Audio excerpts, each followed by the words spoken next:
یوه ورځ دوه چونګښې په لاره روان دي. پام یې نه وي او په یو خندق کې دواړه لویږي.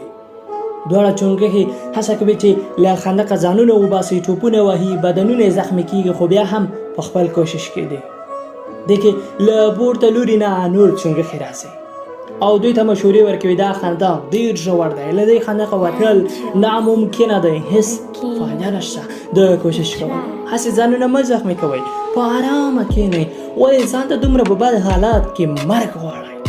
دوی دا غږونه کوي چې هسې بې ځایه هڅه مه کوئ. دې کې د یوه چونګښه د خلکو خبره مني او په ارامه کښېني د مرګ په انتظار. مګر دا بله چونګښه لا نور هم خپل کوشش زیاتوي. ناڅاپه همدا چونګښ پورته کېږي، دا نورې چونګښې خواته ورځي چې آخر ولې زموږ خبره یې ونه منله. کله چې معلومات وکړ نو پوه شول چې هغه چونګښه په غوږو کڼه وه او د خلکو غږ یې نه اورېده. د چونګښې دا فکر کوه چې دوی ما تشویقوي، ځکه راپورته شو. زموږ د ټولنې خلک هم همداسې دی. کله چې یو ستونزه کې یو سړی راګیر شي، د دې پر ځای چې تشویق دې کړي، لا نور هم ستا هوډ او عزم کمزوری کوي. ته یې نشئ کولی، دا ستا د وسې کار نه دی، مړه به شي، لیونی به شي، تاوان به وکړي او داسې نورې خبرې. که غواړې چې بل هدف ته ورسېږي، د نور خلکو خبرو ته غوږ مه ږده، هله به کامیاب شي. خلک خو هر څه وایي.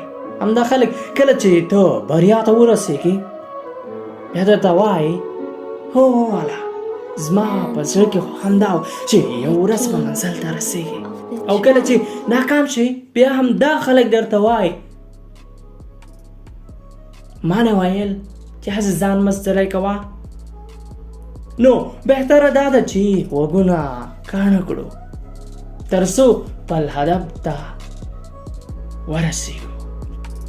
که زما په دې ویډیو کې کوم نیمګړتیا وه نو پلیز کمنټ کې ضرور ولیکئ او بخښنه یې له تاسې غواړم. هیله ده چې له دې سټورۍ مو یو څه پند او خوند دواړه اخیستی وي. تر بلې ویډیو